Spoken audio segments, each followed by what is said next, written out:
Bom dia, hoje é dia 11 de janeiro e hoje é o primeiro devocional do dia. Devocional onde eu vou ler tanto o devocional da manhã como o devocional da noite. Normalmente eu vou fazer isso quando eu tenho algum compromisso de manhã ou à noite. Não é o caso de hoje, mas como os versículos base do devocional da manhã e da noite se encontram no livro de Lucas, eu farei uma live só para ler a introdução do Evangelho de Lucas uma vez só. Então, antes da nossa leitura, vamos para a nossa oração. Jesus, Pai querido, que o Senhor esteja presente do começo ao fim dessa leitura. Que o Senhor traga para essa live todas as pessoas que precisam ouvir esse devocional que precisam ouvir a sua palavra, que se encontra em Lucas 7:13 e 8:13 e Lucas 22:32. Santo, se for necessário alguma palavra durante esse devocional, que o Senhor coloque em minha boca. Agradeço por estar conosco nesse dia, Senhor. Amém. Vamos lá, antes do nosso leitura do nosso devocional da manhã e da noite, vamos ler a introdução do Evangelho de Lucas. O Evangelho segundo Lucas, autor e período da escrita. O último dos 3 evangelhos sinóticos não traz nenhuma indicação direta quanto ao seu autor.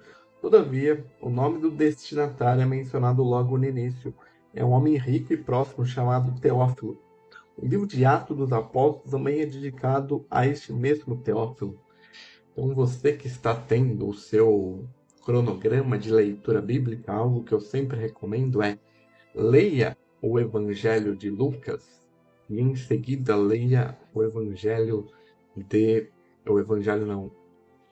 livro de Atos, porque ele é uma continuação um do outro. Então, normalmente nos 4 evangelhos a ordem que eu recomendo é: comece com João, depois com Mateus, depois com Marcos, e Lucas deixe para o final, para em seguida você ler o livro de Atos. Ambos os livros da Bíblia foram atribuídos a Lucas no século II. Lucas, o médico amado, não era apóstolo e provavelmente também não era judeu. Compare com Colossenses 4:11 e Colossenses 4:14. Os irmãos judeus cristãos são mencionados especialmente no versículo 11. Podemos concluir que, portanto, Lucas e Demas, os cooperadores mencionados no versículo 14, eram cristãos gentios. Lucas foi um fiel companheiro e colaborador do apóstolo Paulo por anos. A princípio, Lucas acompanhou Paulo durante sua segunda jornada a Troade a Filipos, Atos 16:10, e durante sua terceira jornada de Filipos a Jerusalém, Atos 20, versículo 6. Observe a palavra nós. Finalmente, Lucas acompanha Paulo quando este era prisioneiro. Finalmente, Lucas acompanhou Paulo quando este era prisioneiro a Roma, Atos 27:1. Lá estava em companhia direta do apóstolo quando escreveu as cartas de Colossenses e a Filemon. E por fim, ele foi o único a permanecer com o apóstolo quando escreveu a segunda carta a Timóteo. Sobre essa relação final entre Lucas e Paulo, tem o filme Paulo, o Apóstolo de Cristo. Tinha na Netflix, eu não sei se ainda tem, mas é um filme que eu recomendo, que mostra essa relação de Paulo e Lucas até o martírio de Paulo. Com base nessa estreita relação entre Lucas e Paulo, o pensamento já havia sido mencionado no século II de que Paulo estava sugerindo o Evangelho de Lucas ao mencionar repetidamente a expressão meu evangelho. Compare com Romanos 2,16 e Romanos 16,25. No entanto, essa opinião não é sustentável. O Evangelho de Lucas e os escritos de Paulo têm o mesmo caráter universal. São direcionados não apenas aos judeus, mas a todo o mundo inteiro. Não encontramos nada de vocação especial de Paulo no Evangelho de Lucas, nem a posição do crente em Jesus ou do ministério sobre Cristo e sua igreja, que foi especialmente revelada a Paulo. Sendo um médico, Lucas teve uma educação superior que se manifesta a partir da apresentação e estilo de seu trabalho. Ele não era uma testemunha ocular dos fatos que descreveu e, portanto, examinou minuciosamente os testemunhos oculares.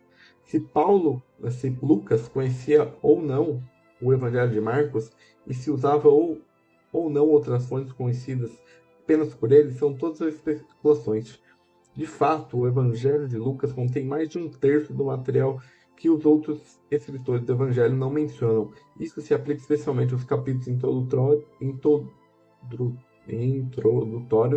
e a jornada do Senhor Jesus a Jerusalém, capítulo 9 e 19. E aqui uma curiosidade, o Evangelho de Lucas, ele era, além de médico, ele era historiador. Então ele entrevistou muitas pessoas e uma das pessoas foi Maria, a mãe de Jesus. Por isso que o Evangelho de Lucas é o único que apresenta o nascimento de Jesus como de fato ele aconteceu e também os eventos anteriores, como a anunciação do anjo Gabriel a Maria, o nascimento de João Batista e a relação dele com o nascimento de Jesus, que é aquela diferença de 6 meses que as pessoas usam para definir a data do Natal, que é junho e dezembro, mas para mim não tem um errinho. Jesus provavelmente nasceu em setembro ou outubro, quando acontece a festa dos tabernáculos.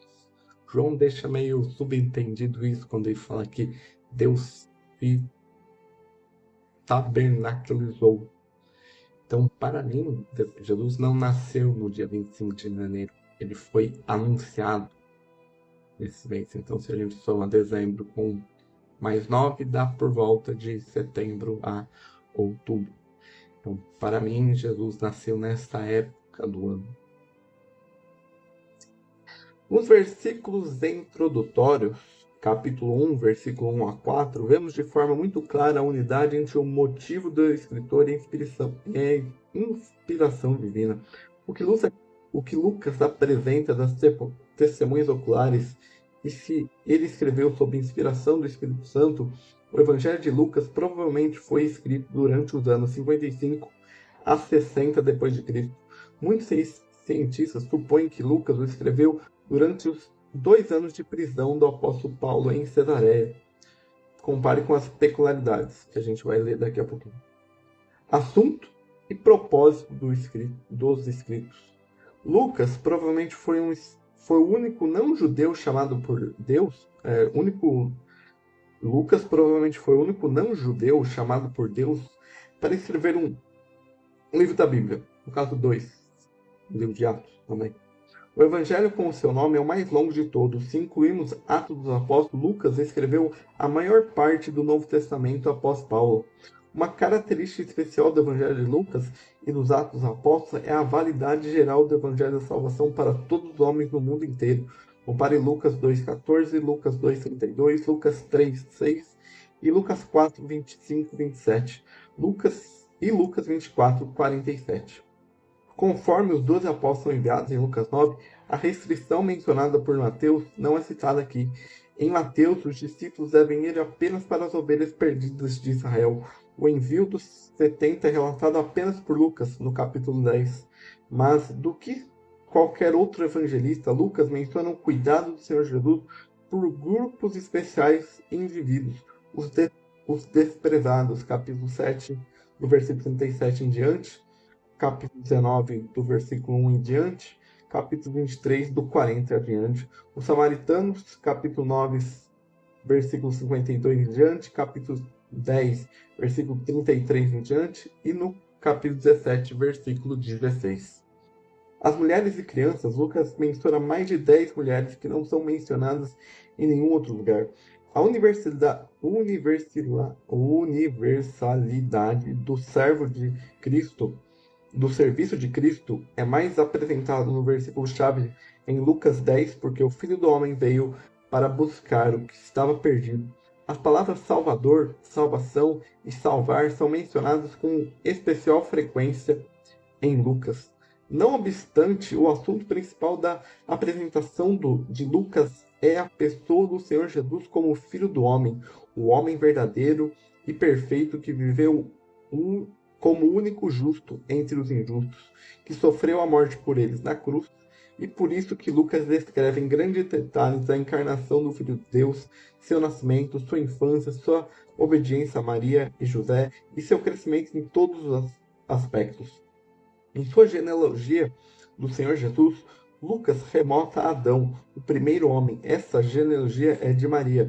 Em nenhum outro evangelho encontramos o Senhor Jesus em oração e falando sobre a oração com a mesma frequência que nesse evangelho. Lucas 3:21, Lucas 5:16, Lucas 6:12, Lucas 9:18, Lucas 9:28, Lucas 11:1, Lucas 18, 1 ao 8, Lucas 22:32, Lucas 22:40 ao 46, Lucas 23:34, Lucas 23:46 e Lucas 24:30.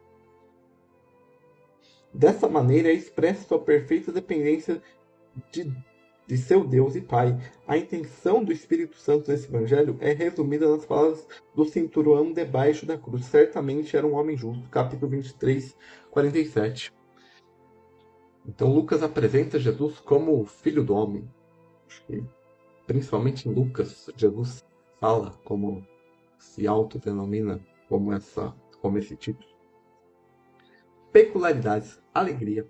A palavra alegria é mencionada com mais frequência em Lucas, de maneira semelhante em João do que nos outros dois evangelhos. Isso enfatiza que o evangelho é uma notícia boa, ou alegre. É especialmente bonito ver que o evangelho começa e termina com essa alegria. Lucas 1:14 e Lucas 24:52.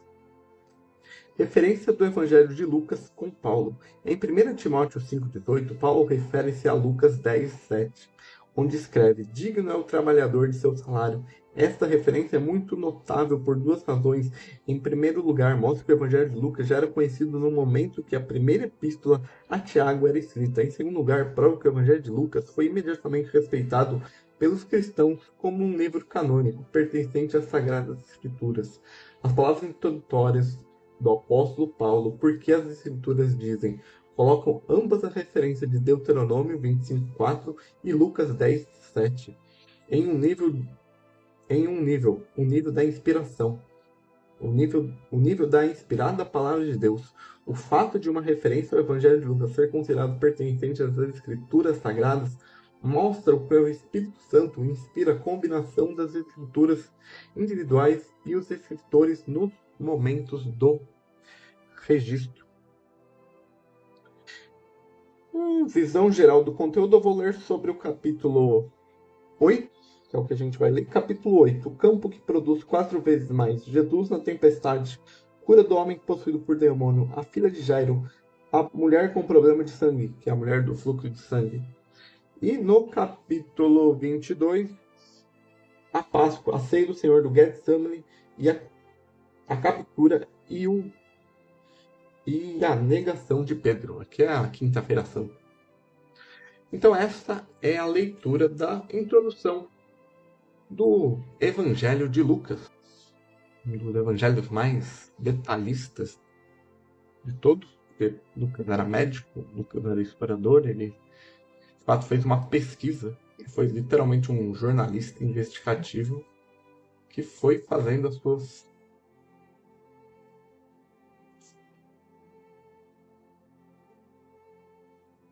suas entrevistas, suas considerações para escrever de fato o seu evangelho. Vamos para o nosso primeiro devocional da manhã. Este não tem raiz, Lucas 8:13, e é um dos versículos base do nosso próximo sermão, que sai na terça-feira.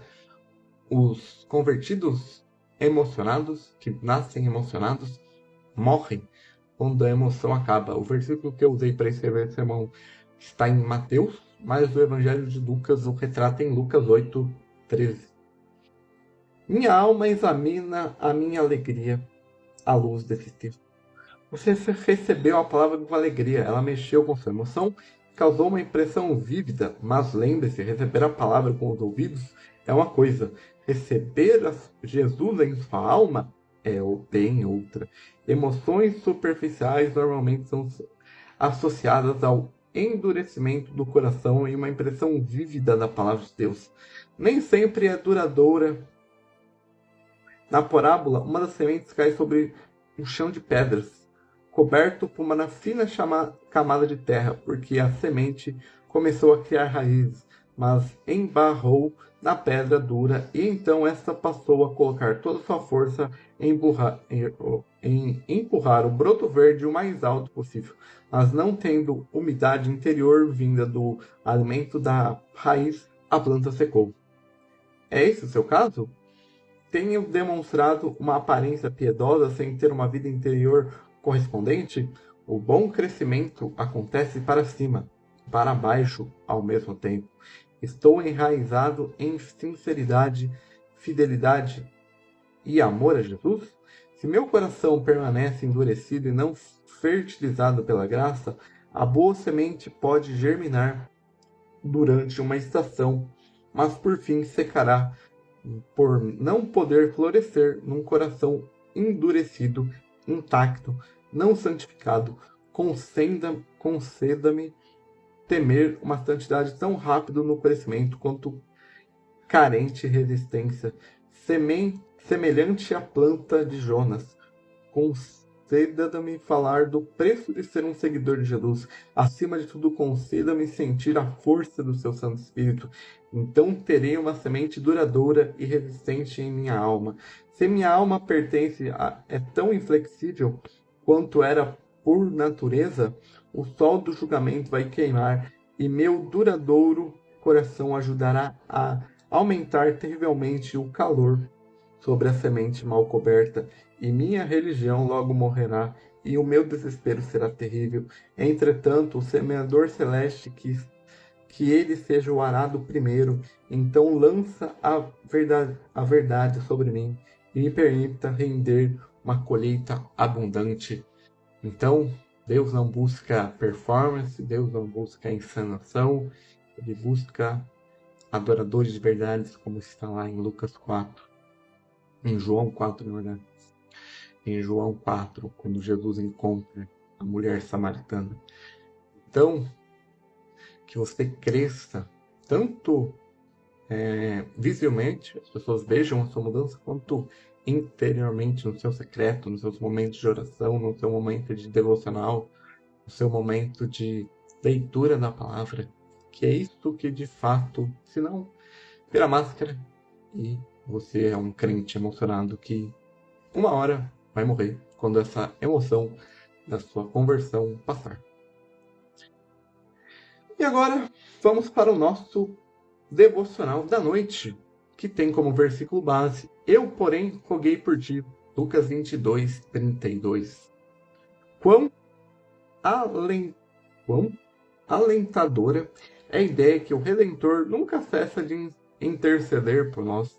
Quando oramos, Ele intercede por nós, e quando não estamos orando, Ele está advogando nossa causa, e por suas súplicas nos protegendo de perigos invisíveis. Note a palavra de conforto endereçada a Pedro. Simão, Simão, eis que Satanás vos reclamou para vos peneirar como trigo. O quê? Mas vá e ore por si mesmo. Esse seria um bom conselho, mas não é assim que está escrito, nem ele diz, mas vou mantê-lo atento para que seja preservado. Isso seria uma grande bênção. Contudo, ele diz: Eu, porém, roguei por ti, para que a tua fé não desfaleça. Pouco sabemos o que devemos às orações do nosso Salvador. Quando chegamos ao céu e olhamos para trás, para todo o caminho por onde o Senhor nosso Deus nos guiou, como devemos louvá-lo, pois diante do trono eterno desfez o mal que Satanás estava realizando no mundo. Como devemos agradecê-lo por nunca ter calado mas mostrando as feridas em suas mãos dia e noite, e levado nossos nomes em seu peito. Mesmo antes de Satanás ter começado a tentar, Jesus havia se antecipado a ele, entrado com uma súplica no céu. A misericórdia supera a malícia. Note, ele não diz Satanás desejou tê-lo. Ele verifica os desejos de Satanás e corta o mal pela raiz. Ele não diz, mas eu desejei orar por você. Não, mas eu orei por você. Eu já orei e já fui à corte e fiz uma apelação antes mesmo da acusação ser feita.